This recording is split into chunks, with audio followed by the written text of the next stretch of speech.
जय श्री राम भक्तों। भक्ति साधना चैनल में सभी भक्तों का स्वागत है। भक्तों, आज हम जानेंगे सत्संग के प्रभाव को। कई भक्तों का फोन हमारे पास आता है कि गुरुजी, सत्संग में कितनी पावर होती है और सत्संग से क्या क्या लाभ हमें मिलते हैं। भक्तों, सत्संग एक ब्रह्मा का रूप है, उस परमानंद की समझो प्राप्ति ही है।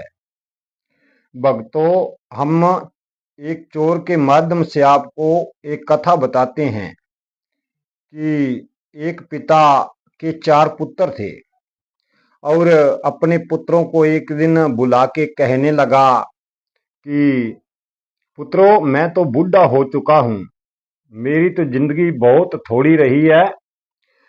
हमारे दादा परदादा ने कभी परमात्मा का नाम नहीं लिया, क्योंकि हम तो चोरी करते हैं और चोरी करके अपना जीवन व्यतीत करते हैं। और आप भी कभी सत्संग के अंदर मत जाना और सत्संग की कभी बात भी मत सुनना। अपने काम जाना, चोरी करके घर आ जाना और किसी संत के बारे में बात कभी नहीं करना पूरी जिंदगी बीतने पर।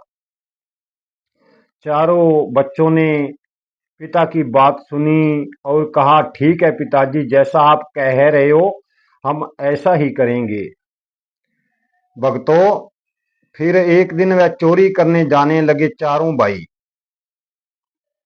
जब चोरी करने जाने लगे तो एक भाई की पत्नी बीमार हो जाती है और वो किसी कारणवश उसको दवाई दिलाने चले जाते हैं किसी वैद्य के पास।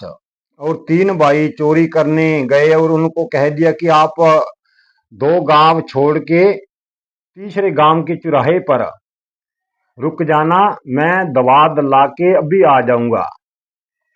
3 भाई चोरी करने के लिए 2 गांव छोड़ के तीसरे गांव के चौराहे पर चले जाते हैं और तीसरा जो भाई घर पर था उसने अपनी पत्नी को वैद्य से दवाई दिलाई और पीछे भागा भागा उनके चोरी करने के लिए जा रहा था। और वो तीनों भाई उसी की उड़ीक कर रहे थे, कब आएगा और हम चोरी करेंगे। भक्तजनों, जब गांव के अंदर वो घुसा तो वहां पर एक सत्संग लगी हुई थी। एक महात्मा सत्संग लगाई हुई थी और प्रवचन दे रहे थे। जब थोड़ी थोड़ी उसके कानों के अंदर आवाज आती है तो वह सोचता है आगे तो सत्संग लगी हुई है, पिता ने कहा है कि जिंदगी के अंदर कभी सत्संग नहीं सुनना।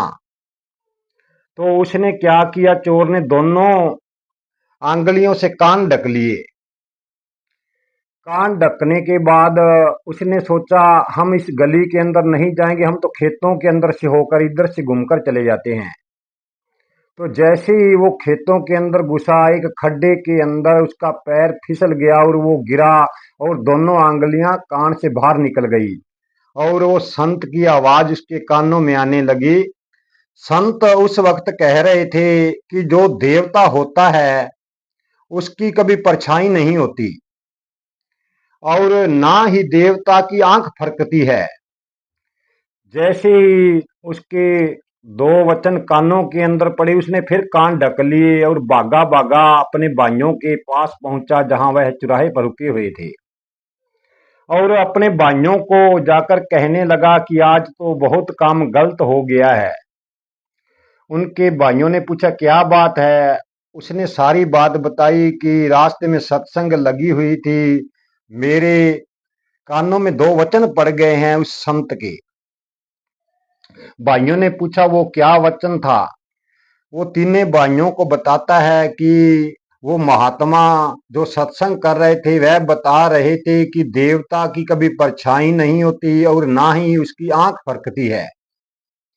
तो भाइयों ने कहा चलो अपना क्या लेता है, हम तो चोरी करना हमारा काम है, हम चोरी करते हैं। भक्तों, वो चोरों ने, चारे भाइयों ने मिलकर एक बड़े सेठ की चोरी की और सभी धन चुराकर अपने घर ले आए। और जब सवेरे सेठ उठता है तो उसको पता लगता है कि मेरे घर के अंदर चोरी हो गई, तो वो राजा के पास भागा भागा गया और राजा को शिकायत की कि राजा, अपने शहर के अंदर मेरे घर में चोरी हो गई है।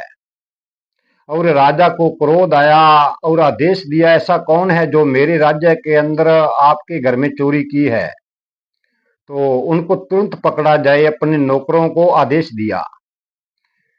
जब नौकर इधर उधर भागने लगे, चोरों को ढूंढने लगे, तो चोर न मिले तो राजा के पास वापस आकर कहने लगे, राजा, चोरों का कुछ पता नहीं चल रहा है। राजा बड़ा बुद्धिमान था। वो कहने लगा, कल की रात वो कालिका के मंदिर में जरूर आएंगे जो चोर होंगे, क्योंकि पहले के चोर होते थे, वो चोरी जब उनकी पूरी हो जाती थी तो माता कालिका को चढ़ावा चढ़ाते थे। राजा को इस बात का पता था, तो ऐसा ही किया। एक लड़के के अच्छे से कपड़े पहनाए, माता कालिका का रूप बना दिया कि तुम मंदिर के बाहर रुकना और जो आए उनको कहना कि मैं आपको दर्शन देने आई हूं। माता कालिका का रूप बनाकर रात को मंदिर के अंदर भेज दिया। और उनकी चोरी पूरी होने पर वह माता का चढ़ावा चढ़ाने गए चारों भाई। जब जा रहे थे मंदिर के बाहर, उनको माता कालिका मिलती है और कहती है, आ गए भक्तों चोरी करके। उन्होंने कहा, हाँ माता, चोरी तो हम कर ली है। पर वो जिसने दो शब्द संत के सुने हुए थे, उसने देखा इसकी तो छाया भी है और इसकी तो आंख भी फरक रही है। ये माता नहीं हो सकती। संत तो कह रहे थे कि माता की या किसी भी देवता की परछाई नहीं होती, ना ही उसकी आंख फरकती है। तो वो बात समझ गया और तीनों भाइयों को इशारा किया, सभी बात इसको मत बताना। और जब उस लड़के रूप माता बने हुए ने सब कुछ देख लिया कि चोर तो यही है, तो वो राजा को सभी बात बताता है। और वो लोग चोर भी घर पर आकर रातों रात हजारों किलोमीटर दूर चले जाते हैं। अपना सामान उठाया, उनको पता लग गया कि राजा के सिपाहियों को पता चल चुका है, अब हम पकड़े जाएंगे। और रातों रात बहुत दूर चले गए। भक्तों, वहां पर चारे भाई मिलकर बात करने लगे कि संत की बात ने हमको बचा दिया। सत्संग में इतना प्रभाव है। आज सत्संग के दो वचन न सुने होते तो हम आज फंस जाते। तो चारे भाइयों ने निश्चित किया कि हमारे दादा परदादा पिता ने तो प्रवचनों का, सत्संग का उल्लंघन किया, पर हम सत्संग के अंदर जाया करेंगे। धीरे धीरे वो सत्संग के अंदर जाने लगे और भगवान की बातें सुनने लगे। और धीरे धीरे करके फिर उन्होंने इस प्रज्ञा योगी से दीक्षा लेकर उस परमानंद श्री राम को पाया, परमात्मा की शरण में गए और प्रतिदिन उसकी पूजा करने लगे। और धीरे धीरे भक्ति के अंदर डूब के उनका कल्याण हुआ। भक्तों, हमें भी ऐसे इस प्रज्ञा योगी से शिक्षा लेकर सदा ही हमें परमात्मा की भक्ति करनी चाहिए। जितना समय मिले उतनी ही भक्ति कर लो। ये धीरे धीरे मीरा की तरफ जुड़ने लगेगी। जुड़ते जुड़ते इतनी जुड़ जाएगी कि एक दिन हम परमानंद तक पहुंच जाएंगे।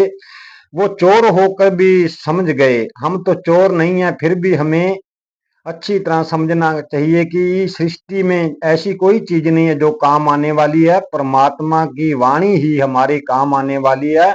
अच्छी तरह परमात्मा का नाम लेकर हम स्वर्ग लोक के अंदर जाएं, परमानंद में समाएं और अच्छे से कर्म करते रहें। आज की वीडियो हम यही समाप्त करते हैं। भक्तों, जीवन रहा तो कल की वीडियो में फिर मिलेंगे। तो भक्तों, जय श्री राम। वीडियो को शेयर, लाइक और सब्सक्राइब जरूर कर देना। जय श्री राम।